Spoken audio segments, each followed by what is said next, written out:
Hi, welcome back to my channel. Today I kind of wanted to talk about my experience with engineering and art, as well as this massive divide between sciences and the humanities that we see a lot in modern culture. I apologize if you can hear everything that's happening outside. It's game day today, go Bucks, but also it's really loud because I am off the street, but yeah. And also I'm sorry that I'm backlit, but I don't have anywhere else that I can reasonably film this and still be like sitting down without showing all my roommate stuff. But anyways, I'm sure if you've been in any class ever at any school, there has been a pretty strong divide between taking English and taking math. Usually you're good at one and you're horrible at the other. Or you get people who like math or like science and can't write essays to save their lives. Or people who like English and just absolutely tank math.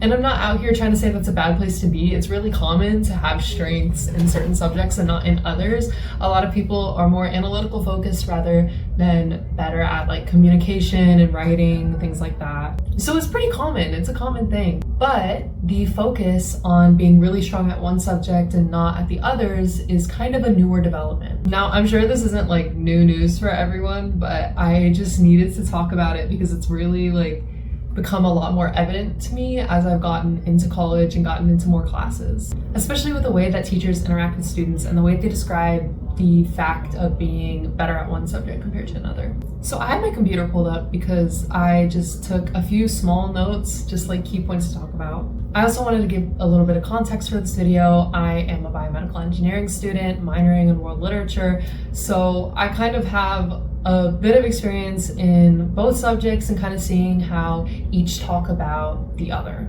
Okay, I'm gonna go somewhat further back in time to the Renaissance, where arts and sciences were extremely interwoven. That's how you get the term Renaissance man, which is just someone who's really knowledgeable at a lot of subjects. Also, I apologize, the AC just turned on. It's gonna be sputtering here and there a little bit. But yeah, the greatest minds were so skilled at all subjects. Take Da Vinci, for example. He was extremely dedicated to studying the human body. He knew a lot about science and anatomy, but he was also a phenomenal artist. He is how we get a lot of our knowledge today about the human body and the inner workings. Obviously, this was Renaissance times. We're not talking modern medicine, so there were tons of things they didn't know. But still, he was extremely skilled at both subjects, as were a lot of other great men of the times. This kind of dual skill was carried on, and the idea that one should be a Renaissance man was pretty much carried on through the Industrial Revolution. Obviously, I'm talking about the elite right now, not the everyday person. But a lot of these people who were like the elites of the time were the only people who were allowed to go to college, allowed to pursue these types of things, which obviously nowadays is more accessible than it was. This was kind of the general idea in the US for a long time as well. If you were a great artist, then you were pushed towards engineering. Because engineering involves a ton of design and having that creative mindset. Obviously nowadays, if you're a great artist, you're not pushed towards engineering. You might be thinking about art school, graphic design, maybe architecture, something like that. Something that is not really math heavy, because nowadays, if you're associated with art, you're associated with also not being that great at math, whether that's true or not. I won't lie, another observation I've made about people in my classes is that none of them like art. And that's a broad statement. I know plenty of people who are in my courses who love art and are engineers as well, but the vast majority of people have trouble designing because it's just not really seen as something that's important. Artistic skills, I mean, not design factors. And this was pretty much the standard for people in the US until about the 1950s. Due to the Cold War, there was immense pressure on the US to gain footing scientifically. With the arms race, the United States wanted to get ahead of the Soviet Union in technological advances. This led to government funding and an intense push on the sciences and mathematics. It shifted fields like engineering from artistic and creative to scientific and more rigid. And this is the general idea we see around engineering nowadays.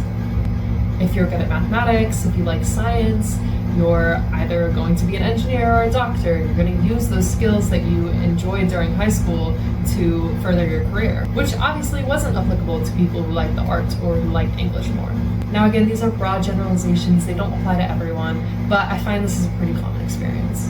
And this lack of putting importance on artistic thinking and creativity has also impacted the way engineers communicate nowadays. There's this massive stereotype that engineers just can't communicate, that they're bad at writing sentences, that they're bad at formatting emails and talking to new people. And sure, it's a stereotype, but as an engineer, I can also say that it's mainly true. I think a lot of people don't realize how much writing is involved in being an engineer. We do a lot of technical writing. For major projects, we end up with 100-page reports, and of course, a lot of that is technical writing. But to be able to convey your mathematical findings and research, you still need to have good basic communication and a good basic grasp on understanding sentence structure and things like that. But there's such a disconnect between literature and engineering or mathematics. I'm just talking about engineering because I am one. But there's such a disconnect between the two that it often finds its ways into how we speak about other subjects.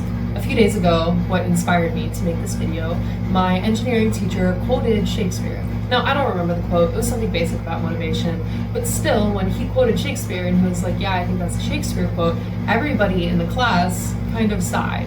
And you could easily tell that people immediately lost interest. So he backtracked and apologized because it's not a literature course. And I think this is a pretty common thing. Whenever I have professors who talk about books that they've read, they immediately backtrack, they apologize, they kind of make up for bringing up the fact that they read. Another thing that's really common is when talking about GE courses, general education. At least at Ohio State, engineers have to take an English course, they have to take an arts class, they have to get really basic courses in a lot of different subjects, as do all other majors. A lot of people view these courses as unnecessary or a waste of time, and I somewhat agree, but only in the fact that a lot of people who take these courses genuinely don't want to, so they don't get anything out of it because they're not really trying. You can take the most interesting class in the world. If you're not actually participating, then you're not going to get anything out of it. And this is applicable for a lot of people who take GEs. And I think some of that comes from the loss of understanding how important some of these courses will eventually become for whatever major or job you're pursuing. No, you might not be dissecting a book for your engineering job, but you are going to have to read emails and write messages and effectively communicate with people or give pitches. And it's made a lot easier if you have that foundational knowledge. I feel like I'm sitting in an echo chamber, mainly because my voice is literally echoing off of the kitchen walls right now. So if you have any insight, please leave it in the comments because I want to know what other people feel about taking general education courses or being in a major that has little overlap with other objectives. I'm about to run out of data on my phone, so I'm gonna pause this video and I'll be back. I just rewatched that video and oh my god, is the AC loud. So I apologize for that. Also, I don't know if the angle has changed, but I feel like when I put you back up, you're a bit closer. So I don't know what's happening. Anyways, I think I ended that last video by saying if you wanted to comment, tell me your opinion about it. I would love to hear it, especially for people who are in different majors. Because in the classes I've taken at least, the engineering teachers and the physics teachers, chemistry teachers, all my STEM major teachers talk a lot about English and talk about literature, they talk about art, and the fact that we aren't expected to know anything about any of it. Clearly, we're not expected to know it, and a lot of people don't know it as a result. And I feel lucky because I was raised in an environment where both sides were kind of cultivated. I was pushed to enjoy art and enjoy reading, and that wasn't the cost of me pursuing engineering. Now, I had pressure, obviously, to go into STEM, so art really wasn't on the table, but I was able to find a major, at least, that kind of combined everything I was interested in. Anyways, me asking for comments wasn't the end of the video. I have one last thing I want to talk about. And for engineering, at least, it's that we have to be taught to be humanitarian. When I say we have to be taught to be humanitarian, we have to be taught really not to fully compromise our morals when engineering. And it's such an interesting thing to think about because I've heard from a lot of my teachers that they were not taught this when they were in school. It was kind of just like, we'll teach you about math, we'll teach you about how to apply it to engineering, and then you go off and you do whatever you want. And I know a lot of people make Lockheed Martin jokes or I would compromise my morals in a second to get a higher paycheck. But unfortunately, it's a real thing. Clearly, Lockheed Martin is doing great. But clearly, as I mentioned, in my fundamentals of engineering classes, we're taught about humanitarian engineering, which is a really broad subject. There are a lot of different definitions you can use. I kind of like to say that humanitarian engineering is just making sure you're using engineering principles to actually benefit people. So you incorporate this like human-centered design, you take the consumers, you make them a part of the process, and you engineer sustainably in a way that will benefit the community in a way that they're going to use. I don't mean this to turn into a lecture about me talking about humanitarian engineering, but one other thing I'll say is you might be going, isn't that the point of engineering, like to engineer for people? But it becomes a little bit more nuanced than that when you look at what Apple is doing. I think Apple comes out with new phone designs every year. I don't know if it's more often than that, but I'm just going to say that for now. And it's just minuscule things that they build on and then they charge more. And they're not necessary. You could pull out an Apple phone from 7 years ago and it would probably do the job. So building new Apple phones and working on newer technology like that would not be humanitarian engineering. But I think a really obvious example of humanitarian engineering would be going to communities that have poor water quality and working with the local community to find a solution that they would use and would help benefit. This is something that directly impacts lives and changes the trajectory of a smaller community. Now, another example that is less obvious would be making affordable prosthetics. But even if you are working on the new Apple phone, you can still incorporate humanitarian engineering, but it's something that we have to be taught, which I think enlightens a broader issue with engineering in that we have lost a bit of empathy, we've lost a bit of humanity. Again, I'm painting massive generalized paintbrush strokes. Like, I'm not saying that if you're an engineer, you're an evil person. That's absolutely not true. But I am saying the fact that we have to be taught empathy is kind of surprising. And this is where I get a little conspiratory, and I think that a lot of the reason why engineers have trouble communicating, have trouble having empathy for other people, or roping their consumers into the final product is because we're so separated from the humanities. You aren't expected to know how to read fiction and analyze characters or setting and storylines. But if we were as engineers taught that there is value in literature, that there is value in the arts, that there is value in these other subjects, then I think we would have a deeper appreciation for it and it would be shown through how we work as engineers. Now, how would that be accomplished? I'm not sure.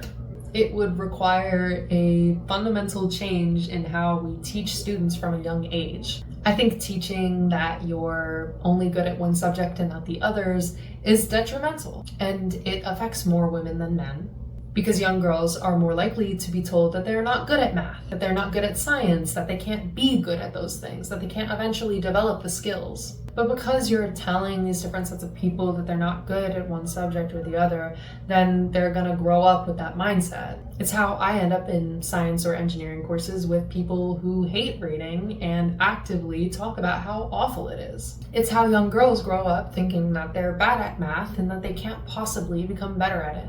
That STEM isn't really meant for women because women are more naturally empathetic. I feel like I've gone on a tangent. It wasn't in my notes, but I still think it's a valid point to bring up. And that's really what I wanted to talk about today. So anyways, I'm just kind of using this as my soundboard, just to get my ideas out about this subject that I feel every single time I walk into a classroom. I hope that some of this maybe resonates with you, that maybe you've been seeing the same type of thing happening in courses. And I also wanted to say, if you think you're bad at math, if you think you're bad at science, that's perfectly okay. If you think you're bad at reading, if you think you're bad at art, like that's also fine. I'm not coming after you. But if you think that you can't ever grow in those subjects, that might be where the issue lies. My hope is that you pick up something new. Maybe if you're an engineer, you start learning the basics of drawing, or you pick up a new book, or if you're an artist, you start learning a bit more about anatomy. There are ways to incorporate both subjects into each other in a way that benefits your overall experience. Because ultimately, math, science, art, reading, writing, they all work together. You will become better by being more well-rounded in different subjects. And if we change the way that we're teaching young kids and encourage people to try something new, maybe try a different subject, then I think the world would be a better place. Engineers would be a little more empathetic. We would be a little more creative. But anyways, I'm gonna stop because if I keep going, I'll probably find something else to talk about. I hope you learned something new, maybe about Renaissance or how the space race impacted modern engineering and technology. But even if you didn't, I still want to hear your opinion in the comments below. I hope you guys have a great day. I hope OSU wins. They probably will. And I need to do some engineering homework, unfortunately. So I'll see you guys next time. Hopefully I will have other times where I can film videos. It's kind of difficult living in... I was gonna say it's kind of difficult living in the dorms because my roommate is here and I don't want to impact her. And the AC, which just came back on right in time for me to say goodbye. So anyways, I'll see you guys later, hopefully pretty soon, and have a great day.